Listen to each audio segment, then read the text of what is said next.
Title sponsor Udayam Premium Cotton Dhoti Sun Shirts வழங்கும் Political Roundtable 2024 powered by Rupaya Pex Limited and Daily. பிஜேபியோட முதலமைச்சர் வேட்பாளரா தன்னை முன்னிறுத்துங்கன்னு ரஜினிகாந்த் கிட்ட போய் ரெக்கமெண்டேஷனுக்கு போனதா தான் வெளியில கிசுகிசா பேசிக்கிறாங்களே, உண்மையா? ஊடகத்துக்கு ஒரு சுவாரஸ்யம் வேணும்னா அப்படி பேசிக்கலாம். அண்ணாமலை விட்டுருவாரா சீமான முதலமைச்சர் வேட்பாளர், பிஜேபி முதலமைச்சர் வேட்பாளர்? அப்படி விடுறதுக்கு அவரையும் பிஜேபி அதுதான் கேட்கிறேன். அப்படி யாருமே இருக்க மாட்டாரு. அவரை பார்த்துட்டு வந்ததுக்கு அப்புறம் தான் சங்கிகள் எல்லாம் சகோதரனா மாறிட்டாங்களே. அதோட அவர் அப்படிதான் சொல்லுவாரு. அந்த ஒரு இல்ல அவர் சொன்னதுதான், அண்ணன் சீமான் அவர்கள் சொன்னதுதான். வரங்க, நீங்க என்ன சொல்றீங்கன்னு எனக்கு ஏன் புரியல. சங்கி என்றால் சங்கின்னு என்ன சொன்னா செருப்பால அடிப்பேன் மைக்ல காட்டினாரு. அதுக்கு நல்ல கேள்வி, இது சிறந்த கேள்வி அப்படி சொல்றீங்களா? 8% வாக்குகளை வாங்கிட்டு ஆமா வச்சுக்கோன்னு சொல்லிட்டு ரோட்ல தெருவுல போறக்கூடிய ஒரு நபர் மாதிரி பேசக்கூடாது இல்ல. ஒரு கட்சியினுடைய தலைவர், தமிழ் தேசம் பேசக்கூடியவர், சங்கியினுடைய இல்ல எங்களுக்கு வன்மம்லாம் இல்ல எங்களுக்கு வன்மம் கிடையாது. சங்கி வந்து இப்ப சகோதரனா எப்படி மாறினா, பொது மேடையில செருப்ப கழட்டி எப்படி காட்டினாரு சொல்லுங்க. இப்பயும் காட்டுவோம். திமுக எப்ப ஆட்சிக்கு வந்தாலுமே தமிழ்நாட்டுல சட்டம் ஒழுங்கு சரி இருக்காது. போன ஆட்சியில தூத்துக்குடியில சுட்டுக்கொலை பண்ணியிருந்தாங்க. அதுக்கப்புறம் பார்த்தீங்கன்னா சாத்தாங்குளத்தில் வந்து அப்பாவும் பிள்ளையும் மர்டர் இது. அப்போ எங்கே போச்சு? எனக்கு அந்த சம்பவம் நடந்த பிறகு உடனடியாக டிவியில் வந்தது. அதை பார்த்து தான் முதலமைச்சர் அப்படி சொல்லக்கூடாது இல்லை. நீங்கள் சொல்றது வேற, நான் சொல்றது வேற. அது அதனுடைய பொருள் என்னன்னா, அதிமுகவுடைய பார்வை மன்னராட்சி முறையை மறுபடியும் தமிழ்நாட்டில் அறிமுகப்படுத்தி இருக்கிறார்கள் என்பது தெரிகிறது. இப்போ இருக்கக்கூடிய துணை முதல் அவர்களுக்கு மகுடம் சூட்டி இருக்காங்கன்றதான் இது காட்டு. பார்லிமெண்ட் கட்டின புதுசுல செங்கோலை ஏன் கொண்டு போய் அங்கே வச்சிருந்தாங்க? அதுவும் மன்னராட்சி தானே. திமுகவுடைய பார்வை நீங்களே அதை ரெண்டா பிரிச்சு வச்சிருக்கீங்க. அதுல நான் என்ன பிரிச்சு கொடுத்துட்டாங்க.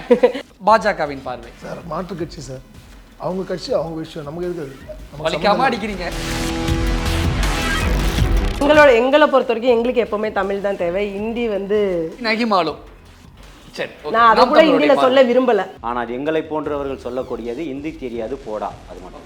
நம்ம ஊர்ல செஞ்ச சுத்தமான நெய்ல செய்யப்பட்ட லட்டு சார், தைரியமா நம்பி சாப்பிடலாம், யாருக்கும் ஒன்றும் ஆகாது சார். மாட்டு கொழுப்புல செஞ்ச லட்டு இருந்தாலும் சாப்பிடுறது எனக்கு ஆட்சேபனை இல்லை. மாட்டு கொழுப்புல செஞ்சது அப்படின்றது பல வருடங்களா சொன்னாங்க. ஓ, திருப்பதி லட்டுக்கு போயிட்டீங்க. திருப்பதி லட்டுக்கு சொல்றேன், பல வருடங்களா சொல்லியிருந்தாங்க. இப்பதான் அதுவே கண்டுபிடிச்சிருக்கோம் அப்படின்றத சொல்லிட்டு இருக்கேன்.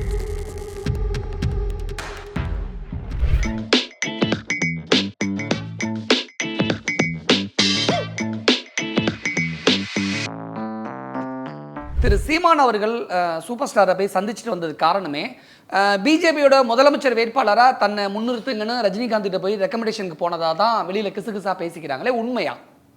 2-3 விதமா பேசுறேன். இதுல உண்மை இல்லை. ஆனா நீங்க ஊடகத்துக்கு ஒரு சுவாரஸ்யம் வேணும்னா அப்படி பேசிக்கலாம். இல்ல அண்ணாமலை விட்டுருவாரா சீமான முதலமைச்சர் வேட்பாளர், பிஜேபி முதலமைச்சர் வேட்பாளர்? அப்படி விடுறதுக்கு அவரையும் பிஜேபி அதுதான் கேட்கிறேன். அப்படி யாருமே இருக்க மாட்டாரு. இன்னொன்னு, அவர் வந்து பாஜகவோட பெரிய தொடர்புடையவரெல்லாம் ரஜினிகாந்த் அவர்கள் கிடையாது. நீங்க ரஜினிகாந்த் அவர்கள் கமல் கூப்பிட்டாலும் போவாரு, என்னோட நண்பர்னுவாரு. திமுக கூப்பிட்டாலும் போய் அங்க துரைமுறை. அதுக்கு காரணங்கள் சொல்றாங்க. பிரதமர் மோடி 3 முறை இந்தியா வரும்பொழுது, தமிழ்நாடு வரும்பொழுது ரஜினிகாந்தை தான் பார்த்திருக்காரு, விஜயை தான் பார்த்திருக்காங்க. இவங்களை தாண்டி யாரையும் பார்க்கல. பாஜக இருந்த முக்கிய ஆளுமைகள் திமுகவினரை யாருமே வந்து சந்திச்சது இல்லையா? சித்தரஞ்சன் சாலை நிகழ்வு உட்பட நான் கேட்கிறேன். அந்த ரகசியம் முடிச்ச நீங்களே அவிழ்த்துருங்க. ரஜினி சீமான் சந்திப்போட ரகசியம் முடிச்சு முழுக்க நட்பு அடிப்படையினாலது, அன்பு அடிப்படையினாலது. நான் வந்து பாக்குறேன், நம்ம சந்திப்போமே அப்படின்னு ஐயா ரஜினிகாந்த் அவர்கள் சொல்றாங்க. நீங்க வந்து சந்திக்க வேணாம். ஏன்னா ஐயா கமல் அவர்கள் சொன்ன போது இதே வார்த்தை தான் சொன்னார். நீங்க மூத்தவங்க, வயசுல துறையில மூத்தவங்க. நான் வந்து இப்படி பார்க்கலாமா? ரஜினியோட ரசிகர்களுடைய ஒட்டுமொத்த வாக்கையும் நாம் தமிழர் கட்சி தனதாக்க நினைக்குது. அதோட வெளிப்பாடு செயல்பாடு தான் இந்த சந்திப்பு அப்படின்னு பார்க்கலாம். இப்போ விஜய் வந்து மைக்க போட்டு ஒரு படம் போட்டார், அப்பயே வாக்கு வங்கி மாறல. அதையே நம்பாத நாங்கள் ரஜினிகாந்த் அவர்களுடைய ரசிகர்கள் மாறிடுவாங்க நான் நம்பல. ஆனா ஒரு இது இருக்கு, நாம வந்து ஒரு காலத்துல ரஜினிகாந்தை கடுமையா விமர்சிச்சிருக்கோம். எந்த காரணத்திற்காக? அவர் வந்து இந்த அரசியல்ல, தமிழக அரசியலில் ஈடுபடக்கூடாது நமக்கு ஒரு கொள்கை இருந்தது. கேளுங்க. அப்படி விமர்சித்த நாமளே ஏன் போய் பார்க்கணும்? நம்ம தனிநபர் மேல கொண்டிருக்கிற அன்பு, EVKS இளங்கோனுக்கும் ஐயா ஸ்டாலின் அவர்களுக்கும் சொன்ன அதே எடுத்துக்காட்டு தான் நான் சொல்றேன். அந்த வகையில நாம போய் அவரை அது வேறு இது வேறுன்னு வித்தியாசப்படுத்தி காட்டுதான். நான் ஏன் இதை நீங்க ஒரு பேசு பொருளா ஆக்கணும் அப்படின்னு சில பேர் விரும்பலாம். அரசியல் அப்படி விரும்பணும், அது பேர் தான் அரசியல். விரும்ப மாட்டாங்க, நாங்க நினைக்க தயாரில்லை. ஆனால் ஒரு நிகழ்வில் அப்படி இருக்காரா, சீமான் அவர்கள் எல்லா நிகழ்விலும் அப்படி இருக்காரான்றது மக்கள் சமகாலங்களில் எடை போட்டுட்டே வருவாங்க. அதோட விளைவு தெரிய போகுது. நீங்க அவ்வளவு கவலைப்பட தேவையில்லை நான் சொல்றேன். இல்ல, அவரை பார்த்துட்டு வந்ததுக்கு அப்புறம் தான் சங்கிகள் எல்லாம் சகோதரனா மாறிட்டாங்களே. அதோட நீங்க அதுக்கு சமகாலத்துல நீங்க பார்க்கும்போது இவ்வளவு நாளா சங்கிகளா இருந்தவர்கள் எல்லாருமே ஊடகத்துல அவர் கொடுத்த பேட்டி அது புது ஒரு டெபினிஷன் கொடுத்திருக்கிறாரு. நீங்க அவர் அப்படிதான் சொல்லுவாரு. அந்த ஒரு இல்ல அவர் சொன்னதுதான், அண்ணன் சீமான் அவர்கள் சொன்னதுதான். வரங்க நீங்க என்ன சொல்றீங்கன்னு எனக்கு ஏன் புரியல. அப்படியும் ஒரு பொருள் இருக்குன்னு சொன்னாரு அவர்கள். அதான் பொருள். அப்படியும் ஒரு பொருள், அப்படி ஒரு பொருள் இருக்கா? அப்படி ஒரு பொருள் இருக்கு. சங்கி என்றால் நண்பனா? சங்கின்னு என்ன சொன்னா செருப்பால அடிப்பேன் மைக்ல காட்டினாரு. சங்கி என்றால் நண்பன் என்றால் ஏன் சங்கி என்று சொல்லும்போது ஏன் பொங்கி எழுகிறார்? செருப்ப கழட்டி பொது மேடையில காட்டினாரு செருப்பால அடிப்பேன். இப்பவும் சொல்றேன் சங்கி என்பதை நம்ம ஆதரிக்கல. நீங்க தொடர்ச்சி அந்த அண்ணன் சீமான் அவர்களை புரிஞ்சுக்க முடியல. அப்படியே பேசுறாரு, இப்படியே பேசுறாரு. அப்படி எப்படியும் ஒரே மாதிரி பேசுறது இல்ல சங்கினா நண்பன் சொல்லிட்டு செருப்பு கட்டி வாயை மூடி பேசும்னு ஒரு பட்டன் எழுத்துவாங்க. நல்ல கேள்வி, இது சிறந்த கேள்வி அப்படி சொல்றீங்களா?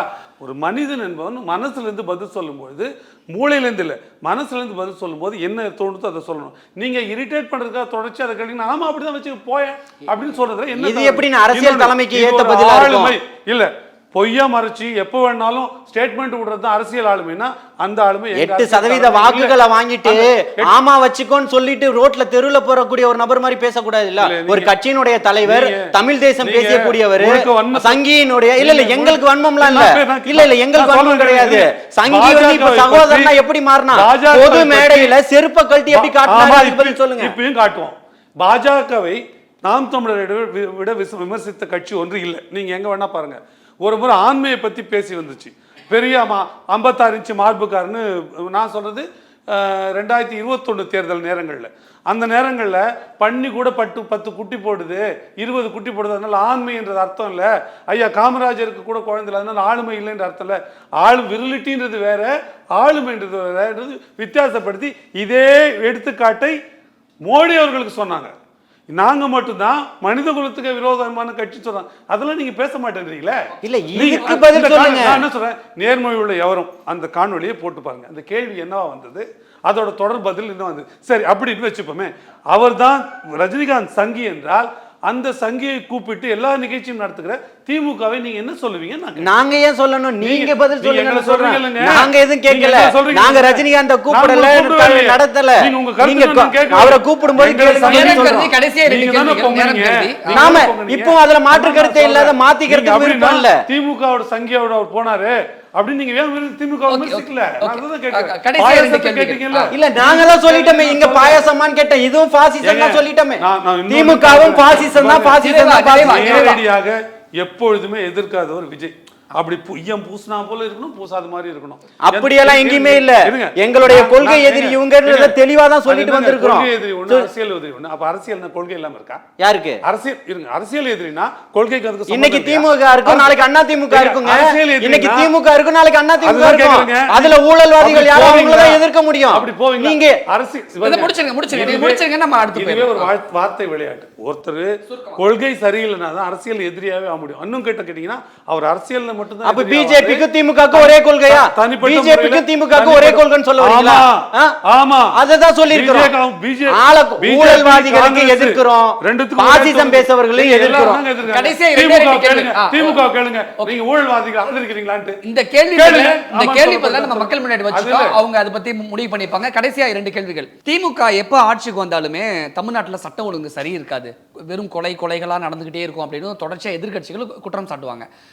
இப்போ பிஜேபியாக இருக்கட்டும், அதிமுகவாக இருக்கட்டும், நாம் தமிழராக இருக்கட்டும், தமிழக வெற்றி கழகமாக இருக்கட்டும், ஒட்டுமொத்த கட்சிகளுமே சட்டம் ஒழுங்கு சரியில்லை அப்படின்னு திமுக மீது ஒரு கரும்புள்ளியை பூச பார்க்குறாங்க. உங்களுடைய பார்வை? எங்களை பொறுத்த வரைக்கும் நாங்கள் சட்ட ஒழுங்கு கரெக்டாக தான் இருக்குது. போன ஆட்சிக்கு ஒப்பிட்டு பார்க்கும்போது போன ஆட்சியில் தூத்துக்குடியில் சுட்டு கொலை பண்ணியிருந்தாங்க. அதுக்கப்புறம் பார்த்தீங்கன்னா சாத்தாங்குளத்தில் வந்து அப்பாவும் பிள்ளையும் மர்டர் இதுன்னு அப்போ எங்கே போச்சு? இந்த கட்சிகள்லாம் அப்போ ஏன் விமர்சிக்கலை, அப்போ ஏன் பேசலை? எங்களால் முடிஞ்ச அளவுக்கு எங்களோட ஆட்சியை பொறுத்த வரைக்கும் நல்லபடியாக தான் நடந்துகிட்டு இருக்கு. சட்ட ஒழுங்கு கரெக்டாக தான் இருக்கு. அப்போலாம் ஒரு குறிப்பிட்டு சொல்ற மாதிரி சம்பவங்கள் நடந்துச்சு, அதெல்லாம் ஒப்பிட்ட அளவுக்கு இப்போ கம்மியாக குறைவாக இருக்குன்னு சொல்றேன். அப்போதைக்கு ஆனால் நடக்குது, அது மட்டும் ஒத்துக்கிறீங்க இல்லையா? நாங்கள் நடக்குது அப்படின்றது நாங்கள் ஒப்பிட்ட அளவுல குறைவுன்னு சொல்ல குறைவு. ஓகே ஓகே, அதாவது தூத்துக்குடியினுடைய கலவரத்துக்கு காரணம் கீதா ஜீவன். அதை அப்போவே சொல்லியிருக்கேன். அந்த மாவை என்கிட்ட இது பண்ணியிருக்காங்க. ஏன்னா 100 நாள் நடந்த போராட்டத்தை அன்னைக்கு வந்து கீதா ஜீவன் தலைமையில் வந்த ஒரு கும்பல் கலவரப்படுத்துகிறாங்க. அந்த கலவரத்தை அடக்கிறதுக்கு போலீஸ் வந்து தன்னிச்சையாக துப்பாக்கி சூடு நடத்துனாங்க. அதுதான் அந்த பிரச்சனை. இன்னும் சொல்ல போனால் அன்னைக்கு அந்த சீல் வச்சதுக்கு பிறகு நடந்த போராட்டம். அந்த ஸ்டெர்லைட் ஆலையை விரிவாக்குவதற்கு அனுமதி கொடுத்தது திமுக. அவங்களுக்கு புதிய அந்த லைசன்ஸை ரெனியூவல் பண்ணது திமுக. அதை எல்லாத்தையும் மூடி சீல் வச்சது எடப்பாடி பழனிசாமி அரசு. அந்த சீல் வச்சதுக்கு பிறகு அந்த கலவரத்தை 100 நாள் அமைதியாக நடந்த போராட்டத்தில் திமுக தலையிட்டு கீதா ஜீவன் தலைமையில் ஒரு குழு அங்கே போய் அந்த கலவரத்தை உருவாக்கினாங்க. அந்த கலவரத்தினால அங்கே உடனடியாக அங்கிருந்த அதிகாரிகள் தன்னிச்சையாக அந்த துப்பாக்கி சூடு நடத்தினாங்க. அதை தான் முதலமைச்சர் எடப்பாடி பழனிசாமி சொன்னாரு. எனக்கே தெரியாது, அதுதான் சொல்ல வரேன். அதுதான் சொன்னாரு. எனக்கு அந்த சம்பவம் நடந்த பிறகு உடனடியா டிவியில வந்தது. அதை பார்த்துதான் முதலமைச்சர் சொல்லக்கூடாது இல்ல. நீங்க சொல்றது வேற, நான் சொல்றது வேற. அது அதனுடைய பொருள் என்னன்னா, நான் உத்தரவு போட்டோ அல்லது என்கிட்ட கேட்டுக்கிட்டோ அங்க நடக்கல. அந்த சம்பவம் நடந்ததுக்கு பிறகுதான் எனக்கே தெரியுன்றது. அவர் அப்படி சொல்லிட்டா தமிழ்நாடு முதலமைச்சர் எடப்பாடி பழனிசாமி கையிலே இல்லைங்கிற பொருள். நீங்க நிர்வாக முறை தெரியாம பேசாதீங்க. ஒரு இடத்துல அந்த மாவட்ட ஆட்சித்தலைவரோ அல்லது அவருடைய பிரதிநிதியோ துப்பாக்கி சூட்டுக்கு அனுமதி தரலாம். முதலமைச்சர் அனுமதி தரணும்ன்றது அவசியம் இல்ல.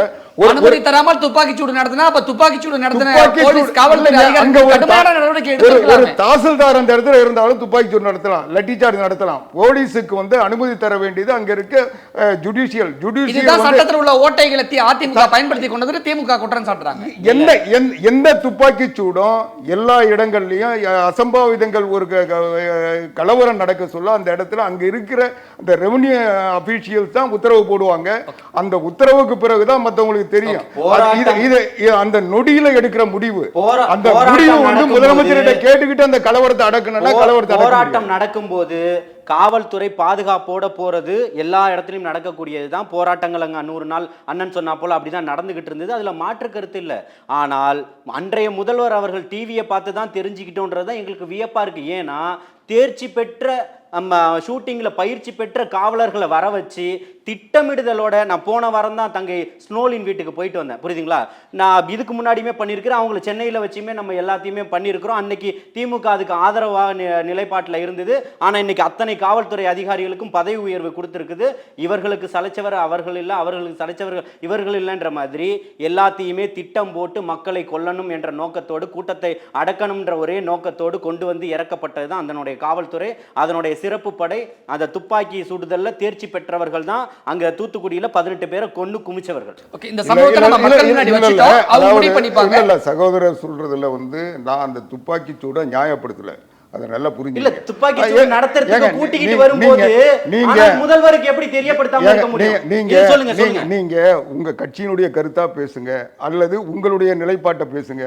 நீங்க ரெண்டையும் போட்டு நீங்க இதெல்லாம் வந்து உங்க கட்சியினுடைய கருத்தா பேசுங்க. மக்கள் முன்னாடி இந்த கேள்வி பதில் எடுத்து வச்சிட்டோம், மக்கள் முடிவு பண்ணுவாங்க. என்னுடைய கட்சியினுடைய கருத்தை என்னுடைய அந்த நேரத்தில் நடந்த சம்பவத்தினுடைய ஒட்டி அந்த நேரத்தில் நான் வந்து செய்தி தொடர்பாளரா கருத்துக்களை தெரிவித்ததுனால எனக்கு உண்மைத்தன்மை தெரியும். அதை நான் சொல்ல வர்றது என்னன்னா, அங்கிருந்த அதிகாரிகள் தற்காப்புக்காக பாதுகாப்புக்காக கொண்டு வரப்பட்ட அதிகாரிகள். அவங்க ஸ்பெஷல் ஃபோர்ஸ் தான் வைப்பாங்க. அதத்தான் சொல்றோம். ஸ்பெஷல் ஃபோர்ஸ் வரும்போது மாநிலத்தினுடைய முதல்வருக்கு எப்படி தெரியாம போச்சுன்னு கேக்குறேன். ஸ்பெஷல் ஃபோர்ஸ் இருக்கக்கூடிய காவலர்கள் சொல்லல.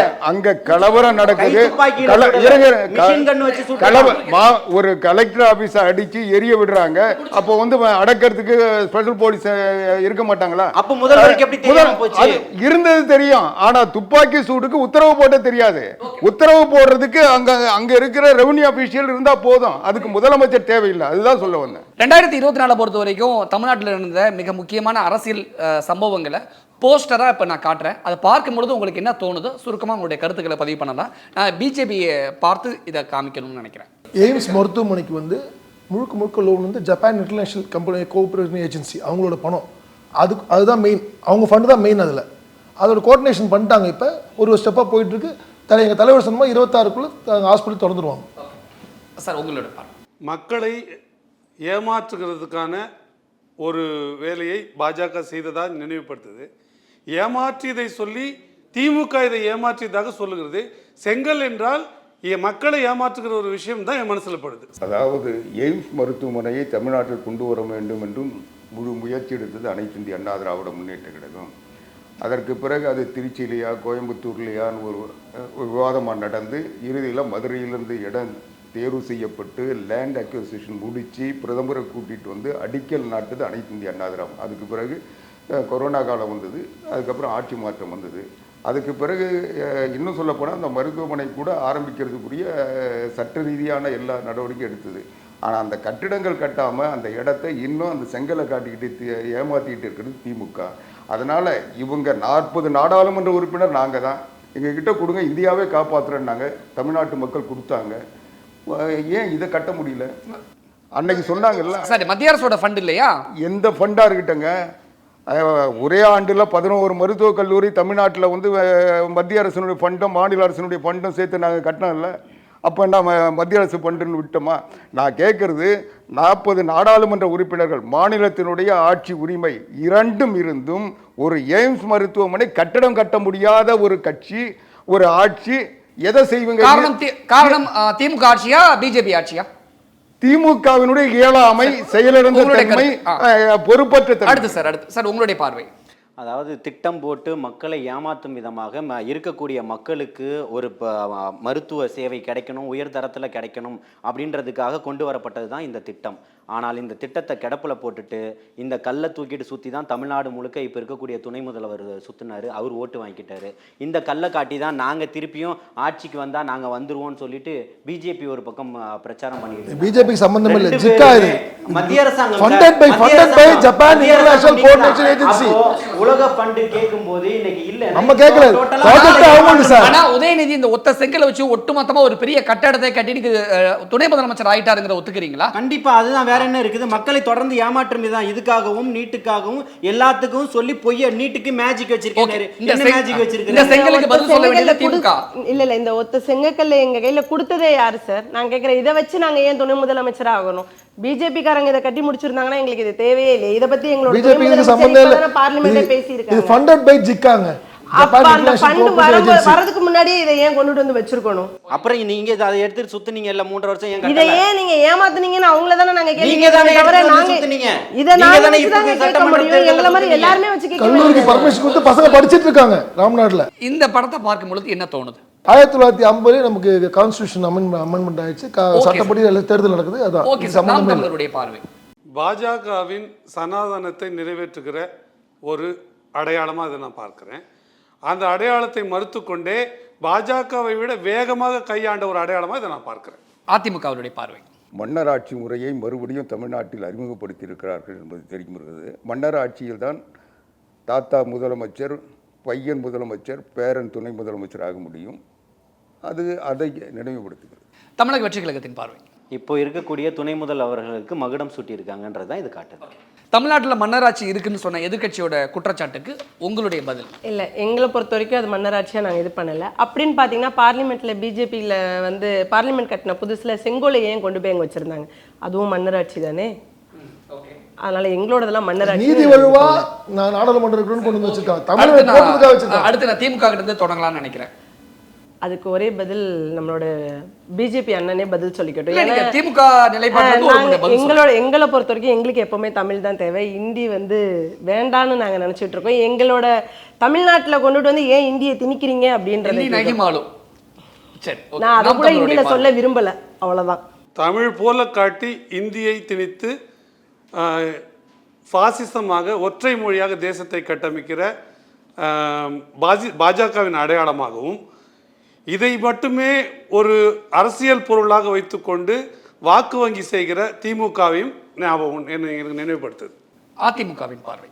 தமிழை கவசமாக பயன்படுத்தி கொண்டு தன்னையும் தன்னுடைய குடும்பத்தையும் காப்பாற்றிக் கொள்கிறார்கள். ரெண்டாவது, இன்னைக்கு வந்து தமிழகத்தினுடைய அலுவல் மொழி ஆட்சி மொழி தமிழ், மாநிலத்தினுடைய ஆட்சி மொழி. ஆனால் இன்றைக்கும் தமிழே தெரியாமல் +1 2 தேர்வு எழுத முடியும், 10ஆம் வகுப்பு தேர்வு எழுத முடியும் என்ற நிலை இருக்கிறது. இந்த ஆண்டும் ஒரு ஆண்டுக்கு அந்த 12ஆம் வகுப்பு தேர்வு எழுத முடியாது. மாற்றம் வந்து விட்டது. இல்லை, தாய்மொழி கல்வியில் அவங்க எழுதுனா தமிழ் பாடத்திட்டம் இல்லாமல் இது இப்போ ஒரு அரசாணை வெளியிட்டிருக்காங்க. இந்த ஆண்டும் தேர்வில் வந்து தமிழே இல்லாமல் தமிழ் பாட வகுப்பே இல்லாமல் எழுத முடியும் என்ற நிலை இருக்கிறது. இது மாற்றப்பட பட் இந்த திட்டத்தை கொண்டு வந்தது அதிமுகன்னு ஒரு குற்றச்சாட்டு வேற இருக்கு. கடந்த அதிமுக ஆட்சியில தான் அதிமுக எந்த ஆட்சியும் கொண்டு வரல. ஏற்கனவே அனைத்து இந்திய அண்ணா திராவிட முன்னேற்ற கழக ஆட்சியில் அதை தடைப்படுத்தி அரசாணை வெளியிட்டது. அந்த அரசாணையை எதிர்த்து நீதிமன்றத்தில் வழக்கு இருக்கிறது. அந்த வழக்கை காரணம் காட்டி இதை நீட்டித்துக் கொண்டிருக்கிறார்கள். அந்த வழக்கை எதிர்கொள்வதற்கு சரியான வழக்கறிஞர்களை நியமித்து அந்த வழக்கிலிருந்து எதிர்கொள்ள வேண்டும். தமிழக வெற்றி கழகத்தின் பார்வை, அதாவது இருக்கக்கூடிய 50 ஆண்டுகளில் 75 ஆண்டுகளில் இருக்கக்கூடிய இரு திராவிட கட்சிகளும் மாறி மாறி எங்களுக்கு வந்து இப்போ இவர்கள் மேலே பழி இவர்கள் மீது பழியும் தொடர்ந்து சுமத்திக்கிட்டு இருக்கிறது தான். ஆனால் எங்களை போன்றவர்கள் சொல்லக்கூடியது இந்தி தெரியாது போடா, அது மட்டும். திமுகவுடைய பார்வை, நீங்களே அதை 2ஆ பிரிச்சு வச்சிருக்கீங்க. அதுல நான் என்ன பிரிச்சு கொடுத்துட்டாங்க. அது 2ஆ பிரிஞ்சிருக்குன்றது தான் அதோட இதுவே, அவ்வளவுதான். ரெண்டு ரெட்டலையை வந்து ரெண்டு சைடா உதிர்ந்துருக்கு. இது எந்த சைடு அப்படின்றது நீங்களே தான் காமிச்சிட்டீங்களே. இதுக்கு நான் என்ன பதில் சொல்றேன்? நாம் தமிழருடைய பார்வை, நான் வந்து இயற்கையோட ஒரு அடையாளமாக தான் பார்க்குறேன். நான் அதிமுகவோட தொடர்பு படுத்தி பார்க்கல. காரணம் இது வந்து நீங்கள் அரசியல் கேள்விகள் தான். அரசியல் கேள்விகள் கேட்டீங்கன்னா விரும்பியோ விரும்பாமலோ துண்டுபட்டு போனது, அவ்வளோதான் அதோடது. ஓகே, பாஜகவின் பார்வை சார், மாற்று கட்சி சார், அவங்க கட்சி அவங்க விஷயம், நமக்கு எதுக்கு அது? வலிக்காம அடிக்கிறீங்க. நமக்கு சம்மந்தமே இல்லை சார், அவங்க கட்சி அது, நமக்கு சம்மந்தமே இல்லை. தமிழக வெற்றி கழகத்தின் பார்வை, இலை எப்பொழுதும் இதே போல் பசுமையாக இருந்தால் மக்களுக்கு அது பயன்பாடாக இருக்கும். ஆனால் இப்போ இருந்து இலை பிரிந்து இருக்கிறது, அது வருத்தத்தக்க ஒரு விஷயமா இருக்குது. அதிமுகவின் பார்வை, மத்தியில் ஆள்பவர்களும் மாநிலத்தை ஆள்பவர்களும் தங்கள் அதிகாரத்தின் பலத்தை வைத்துக்கொண்டு இரண்டாக பிரிக்க பார்க்கிறார்கள். அது நடக்காது. அனைத்து இந்திய அண்ணா திராவிட முன்னேற்ற தொண்டர்கள் ஏமாளிகள் இல்லை. எங்களுக்கு அரசியல் தெரியும். நாங்கள் எப்பொழுது எதை எப்படி பயன்படுத்த வேண்டும் என்பது தெளிவானவர்கள். அதை 2024 சட்டமன்ற தேர்தல் நிரூபிக்கும். சார், ஒன்றாக இருந்த இரட்டலை இப்ப தனித்தனி இலையா மாறி பிரிஞ்சு போயிருக்கா சார்? ஒன்றாக இருந்து அதை பிரிப்பதற்கு நினைக்கிறீர்கள். யாரு சார்? ஊடகம் உள்பட. ஊடகமா? ஊடகத்துக்கு வேலையே இல்லையா சார்? ஊடகம் வேற எதை வச்சு விவாதம் பண்ணுவீங்க? இல்ல, யாரு நீங்க வேற எதை வச்சு விவாதம் பண்ணுவீங்க? இன்னைக்கு 2 வருஷமா இந்த ஆட்சியினுடைய அவலங்களை வச்சு விவாதிச்சிருக்கீங்களா? இந்த ஆட்சியில ஏற்பட்ட பிரச்சனைகளை விவாதிச்சிருக்கீங்களா? நீங்க அதிமுக வச்சு தான் விவாதிக்க முடியும். அதிமுக வச்சு விவாதிப்பீங்க. இல்லைன்னா வடநாட்டில் எங்கேயாவது ஏதாவது ஒரு பிரச்சனை வந்ததுன்னா அதை வச்சு விவாதிப்பீங்க. எந்த ஊடகம் தமிழ்நாட்டினுடைய அரசியலை விமர்சிச்சிருக்கீங்க? தமிழ்நாட்டினுடைய அவலங்களை விமர்சித்திருக்கிறீர்கள்? தமிழ்நாட்டினுடைய பிரச்சனைகளை விமர்சித்திருக்கீங்க? எதுவுமே கிடையாது சார். அடுத்து உங்ககிட்ட இருந்து ஆரம்பிக்கிறேன் சார். சார், அதிமுகவின் நிலைப்பாடு, ஒர்க் ஃப்ரம் ஹோம் அரசியல். அதுதாங்க அரசியலை தாங்க பார்க்குறோம். ஆனால் அதை கார்ப்பரேட் நிலைக்கு இன்னைக்கு மத்திய அரசில் ஆள்பவர்களும் மாநிலத்தை ஆள்பவர்களும் இன்றைக்கு கார்ப்பரேட் மெக்கானிசம் கொண்டு போயிட்டாங்க. இன்னைக்கு பிரச்சார யுக்தி என்பது கார்ப்பரேட் யுக்தியாக மாறிடுச்சு. அவங்க இன்னைக்கு கட்சிக்காரங்களை நம்புறதை விட இந்த கார்ப்பரேட் தொழில்நுட்பத்தை நம்புறாங்க. ஒருவேளை ஒர்க் ஃப்ரம் ஹோம் அரசியல் பண்ணக்கூடியவங்களுடைய மனசு காயப்படும், கஷ்டப்படுங்கிறதுக்காக அப்படி பேசுறீங்களா சார்? சாஃப்டா பேசுறீங்களா? நாங்க சாஃப்டா தாங்க பேசுவோம். நாங்க சாஃப்டான கட்சி தான். எங்களுடைய பார்வை சாஃப்டா தான் இருக்கும். ஆனா எங்களுக்கு பாதிப்பு வர சொல்ல எங்களுடைய ரியாக்ஷன் சரியா இருக்கும். அதை வந்து நேர்மையா நடத்துவோம், அமைதியா நடத்துவோம், சட்டத்துக்கு உட்பட்டு நடத்துவோம். நிச்சயமா. அதனால நாங்க தேர்தலை நம்புகிறோம். தேர்தல் அரசியலில் ஈடுபடுகின்ற கட்சி. நாங்கள் தேர்தலால் தோல்வியும் சந்திச்சிருக்கோம், வெற்றியும் சந்திச்சிருக்கோம். அதனால எங்களுக்கு எந்த நேரத்திலேயே சட்டத்துக்கு கட்டுப்பட்டு தேர்தல் ஜனநாயகத்திற்கு கட்டுப்பட்டு ஜனநாயக முறையில் எங்கள் கட்சியும் எங்க ஆட்சியும் இயங்கும். அதனால திமுகவின் பார்வை ஒர்க் ஃப்ரம் ஹோம் அரசியல் இல்லை, எனக்கு இதை பற்றி எதோ சொல்கிறது அப்படின்னு தெரியல. ஏன்னா நாங்கள் ஒர்க் ஃப்ரம் ஹோம் கிடையாதுல்ல, அதனால் எனக்கு அது தெரியல. ஒருவேளை அப்படி அதை பற்றி கருத்து தெரிவிச்சுட்டா அந்த ரசிகர்கள், அந்த தொண்டர்கள் எதிர்வினை ஆற்றுவார்கள் அப்படிங்கிற பயமே கிடையாது. நான் தான் சொல்கிறேனே, எங்கள் ஆட்சியில் அப்படி ஒன்று நடக்கவே இல்லை. நான் ஏன் ஒர்க் ஃப்ரம் அரசியலை பற்றி பேசணும்? அது இப்போ சூப்பரான பதில் வருமாறுங்க. நாம் தமிழருடைய பார்வை, ஒர்க் ஃப்ரம் ஹோம் அரசியல் என்பது வீட்டிலிருந்து தொடங்கி செய்ய முடியாது. அப்படி செய்தால் அதை செய்பவர்களுக்கும் அதை பெறுபவர்களுக்கும் எந்த பயனும் இல்லை. ஒர்க் ஃப்ரம் ஹோம் அரசியல் நீங்கள் முடிச்சிருக்கீங்க. இப்படி அரசியல் பண்ணால் அரசியலேருந்து ஹோம் ஃப்ரம் ஹோம் வந்து ஒர்க்குக்கு பழையபடி வேலைக்கு போக வேண்டி வரும். அதனால நீங்க அரசியல் செய்யணும்னா ஒர்க் ஃப்ரம் ஹோம். பழையபடி வேலைக்கு போகணும்னா அதுக்கு முன்னாடி அவர் என்ன வேலை பார்த்தாரோ அந்த வேலை அந்த வேலைக்கு போக வேண்டியது யாரா இருந்தாலும். அப்ப நீங்க தமிழ்நாட்டு அரசியலை யார் சார் சொல்ல வரீங்க? யார் உங்களுக்கு தெரியும்? இல்ல பரவாயில்ல, நீங்களே சொல்லுங்க சார், மக்கள் தெரிஞ்சுக்கட்டும். உங்களுக்கு தெரியலன்னா நான் தெரிய வைக்க முடியாது. தமிழக கட்சிகளுக்கு ஒன்றும் சொல்லல, நான் சொல்லலையே. சரிங்க சார். பாஜகவின் பார்வை ஒர்க் ஃப்ரம் ஹோம்ன்றது சம்பாதிக்கிறதுக்கு ஐடி கம்பெனிக்கு தான் ஒத்து வரும். மக்கள்கிட்ட போகணும் சார், மக்கள்கிட்ட போனால் தான் எதுவுமே வெற்றி. பட்டுப்படாமையும் அடிக்கிறீங்க, செல்லாதது இது. படிச்சிடக்கூடாதுன்னு தானே சார் அடிக்கிறீங்க? இது வேலைக்கு சாதாரண கம்பெனி வேலைக்கு போகிறாங்க, சம்பளத்துக்கு வாழ்வாதாரத்துக்கு போதும். மக்கள் பிரச்சனைக்கோ பொது வாழ்க்கைக்கோ இது சரியில்லை. சமூக வலைதளங்களில் இப்படியான விமர்சனங்கள் தமிழக கட்சிகளுக்கு திரும்பி இது இருக்கு. உங்களுடைய அதை நான் முதல்ல நீங்கள் நல்லா புரிஞ்சுக்கணும். இந்த ஒர்க் ஃப்ரம் ஹோம்ன்றதை கொண்டு வந்தது மணிப்பூருக்கு போகாத முதல் பிரதமர் அவர்களுக்கும், ஒன்றியத்தினுடைய பிரதமர் அவர்களுக்கும், வேங்கை வயலுக்கும், கள்ளச்சாராய சாவுக்கும் போகாத முதல்வர் அவர்களுக்கும் கொண்டு வரப்பட்டது தான். பார்வை திசை திருப்பப்பட்டு தாவேகாவினுடைய தலைவர் மீது அந்த பார்வையை கொண்டு வந்திருக்கிறாங்க. ஜனவரிக்கு அப்புறம் பொது வாழ்வில் ஈடுபடுவோம், சுற்றுப்பயணத்தை மேற்கொள்ள போகிறோன்னா அவர் எல்லா அரசியலினுடைய ஸ்ட்ராட்டஜிக்கலான இது எல்லாத்தையுமே சொல்லிட்டாரு. அதனுடைய அறிக்கையை வெளியிட்டுட்டாரு. எந்தெந்த மாவட்டங்களுக்கு பயணம் பண்ண போறாருன்ற அறிக்கை வரைக்கும் வந்துருச்சு. திமுக இங்கே பலவீனப்பட்டு இருக்குது. அப்பவும் பிரம்மாண்டமாக இருக்கக்கூடிய ஒரு விஷயத்தை பேசினா தான் அவர்களுடைய செய்தி இருட்டடிப்பு செய்யப்படும். அப்படியான செய்திகளுக்கு அவங்களோட ஐடி விங் பண்ண போகக்கூடியது தான் ஒர்க் ஃப்ரம் ஹோம் பார்த்துக்கிட்டு இருக்கிறது. இங்கே தமிழகத்தினுடைய முதல்வர் அவர்களும் பிரதமர் போய் நேரடியாக போயிருக்காங்க. முதலமைச்சர் ஏன் வேங்கை வயலுக்கு போல, ஏன் கள்ளக்குறிச்சிக்கு போல இதே கேட்பாங்க. ஏன் விஜய் அங்க போல இங்க போலன்னு கேட்பாங்க. அவர் தான் அன்னைக்கு வரேன்னு சொல்லிட்டாரு. அவருடைய தளபதிகள், போர்ப்படை தளபதிகள் எல்லாருமே களத்தில் இறங்கி வேலை பார்த்துக்கிட்டு இருக்காங்க. அதுக்கு உரிய காரணமும் சொல்லியிருக்கிறார். Okay, right. அடுத்து திமுகவின் பார்வை. ஆட்சியிலையும் பங்கு, அதிகாரத்திலையும் பங்கு அப்படின்றது இதை காமிச்சிட்டு. ஓகே, அதிமுகவின் பார்வை. சார் நிஜமா உங்களுக்கு இதுக்கு அர்த்தம் புரியல சார்? சம்சாரம் ஒரு மின்சாரம் படத்துல விசு சார் வீட்டுக்கு நடுவில் போட்ட கோட்டை விட பெரிய கோடா இருக்கு சார். அதுதான் என்ன கோடுன்னு கேட்டேன். அதாவது பிக் பாஸ் வீட்டில் போட்ட கோடு இல்லை சார். சரி, அரசியலில் பங்கு தரலாம், ஆட்சியில் பங்கு தந்தால் நிர்வாகம் சரி வராது.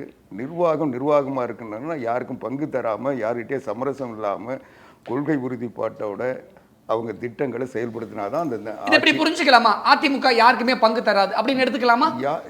அதிமுக யாருமே பங்கு தரக்கூடாது, பங்கு தர முடியாது. அப்ப அதிமுக பங்கு தராது 2026. அதாவது ஒருத்தர் ஒரு பொறுப்பேற்கிறாருன்னா அதனுடைய லாபம் நஷ்டம் ரெண்டுத்துக்கும் பதில் சொல்ற இடத்துல அவர் இருக்கணும். இதை பாதி ஒருத்தர்கிட்ட கொடுத்துட்டு அவர்கிட்ட ஏதாவது கேட்டால் அங்கே போய் கேளுங்க, அங்கே கேட்டால் எனக்கு தெரியாது, இங்கே சொன்னாங்கன்னு சொல்லிட்டு இது திசை திருப்புறத்துக்கு பயன்படுமே தவிர எந்த திட்டமும் செயல்படாது. அது ஆட்சியாக இருந்தாலும், எந்த நிர்வாகமாக இருந்தாலும், எந்த திட்டமாக இருந்தாலும் அதுதான். எதுவுமே நீங்கள் ஒரு கட்சி கூட இன்னைக்கு ஒரு ஜனநாயக கட்சியாக இருந்தால் கூட ஒரு பொதுக்குழு ஒரு முடிவு எடுக்குதுன்னா அந்த முடிவு எடுத்த பிறகு அந்த கட்சியினுடைய பொதுச் செயலாளரோ தலைவரோ அதை பொறுப்பேற்றுட்டாங்கன்னா. நீங்க சொல்றதை நான் இப்படி கூட புரிஞ்சுக்கட்டுமா? இந்த படத்துல இருக்கிற மாதிரி வாளோட கைப்பிடி ஒரு பகுதியில் இருக்கு, வாளோட முனைப்பகுதி இன்னொரு கையில் இருக்கு. அப்ப இவங்க வெட்டணும்னு நினைச்சா கூட உங்களால வெட்ட முடியாது. இவங்க பிடிச்சிக்கணும்னு நினைச்சா இவங்க வெட்டினா கூட கைப்பிடி இல்லாதனால இவங்க கை வெட்டுப்படும். அப்படி புரிஞ்சுக்கலாம். அவ்வளவு கஷ்டப்படுறீங்க, நினைக்கவே முடியாதுன்றேன். ரெண்டு பக்கம் பிடிச்சி ரிசல்ட் எப்படி வெட்ட முடியும்? சரிங்க sir, right sir. Okay, BJP எங்க தலைவர் தெளிவா சொல்லிட்டார். இந்த திராவிட மாடல் மாறணும்னா ஒரு கூட்டாட்சி நடக்கணும்னு சொல்லிட்டாரு. அதான் எங்களோட கொள்கை. அப்ப நீங்க அப்ப முதலமைச்சர் நாற்காலிக்கு சீட் போடு போடுவீங்க. இல்லங்க, இதுதானே இந்தியா கூட்டணி சொல்றாங்க. டெல்லியில கூட்டணி பங்கு போடுறாங்க. தேர்தல் முடிஞ்சோன்னு தெரியும் தமிழ்நாட்டில் என்ன என்டிஏ செல்வாக்குன்னா. தமிழ்நாட்டோட முதலமைச்சர் நாற்காலியில நடுவுல ஒரு கோடு. 2025 எங்க கலப்பணி எங்களுடைய வேலைகள் எல்லாம் பார்ப்பீங்க, தெரியும் உங்களுக்கு. எங்க தலைவர் என்ன சொன்னான்னு தெரியும் உங்களுக்கு. ஓகே சார், நாம் தமிழர் கட்சியின் பார்வை. தங்களுடைய வாக்கு வங்கியை கொடுத்து விட்டு பங்கு கிடைக்காதா என்று ஏங்குகிற கட்சிகள் அடுத்த ஒரு தயவிலே அதிகாரத்திற்கு வந்துவிட்டு அதிகாரத்தை கொடுக்க மாட்டேன் என்கிற கூறுகிற கட்சிகள். இப்போ இதில் 2 எதிர்பார்ப்பும் அடங்கி இருக்கு.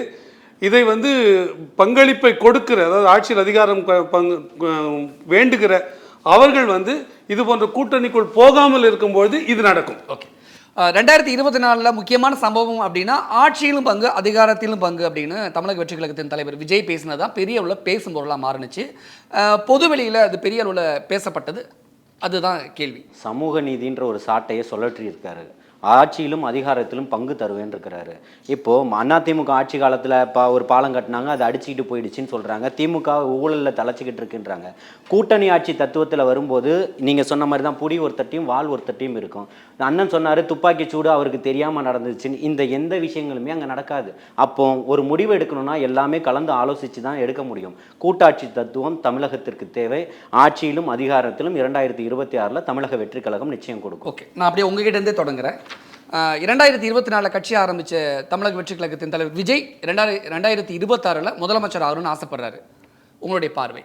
2026 இருக்கக்கூடிய சமூக நீதி கொள்கையை பேசுறாரு, இருக்கக்கூடிய ஆட்சியிலும் அதிகாரத்திலும் எல்லாருக்கும் பங்கு தருவேன்னு சொல்றாரு. அப்படின்றப்போ அந்த ஒரு சிந்தனையை இப்போ 2026 தமிழகத்தினுடைய மக்கள் இன்னைக்கு இளைஞர் எழுச்சிகரமா இருக்கிறாங்க.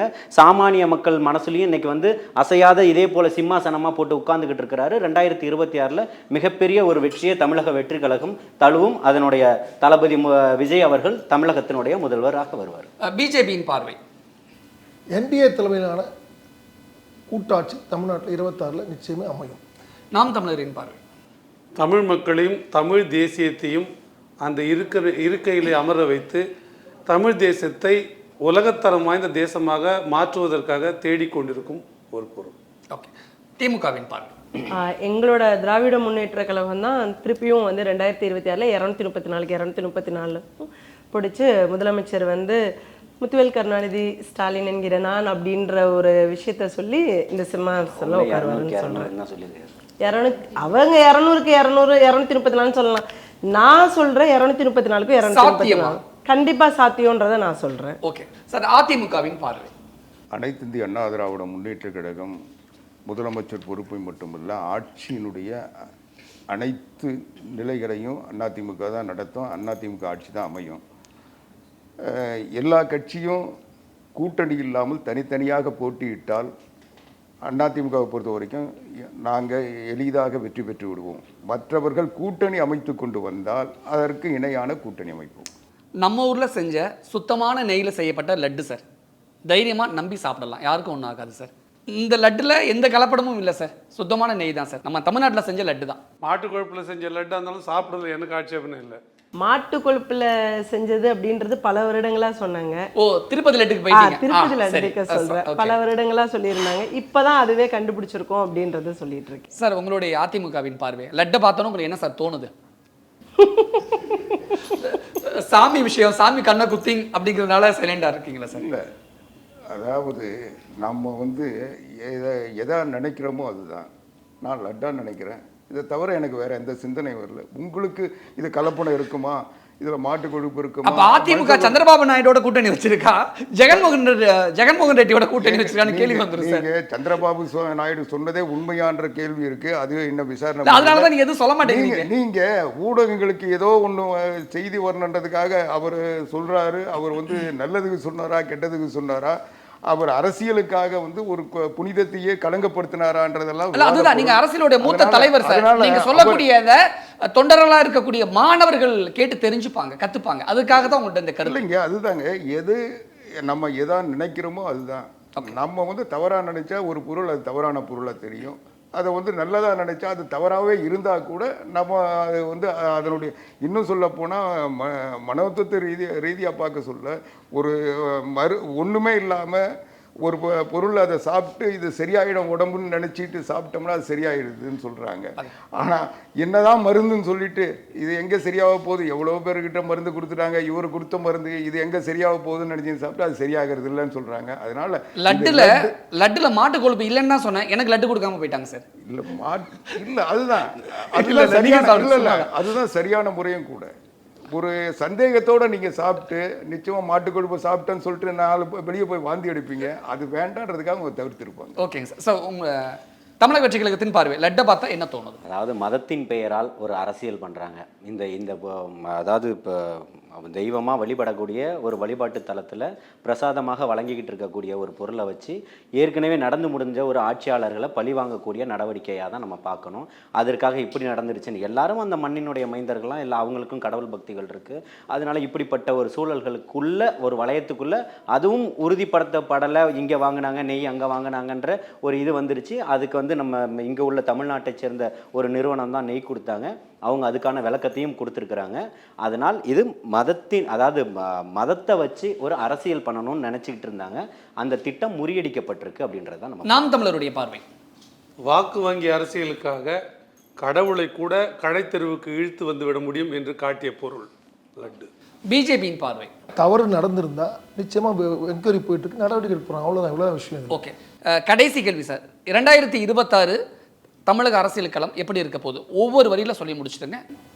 என்டிஏ தலைமையிலான கூட்டணி ஆட்சி தமிழ்நாட்டில்.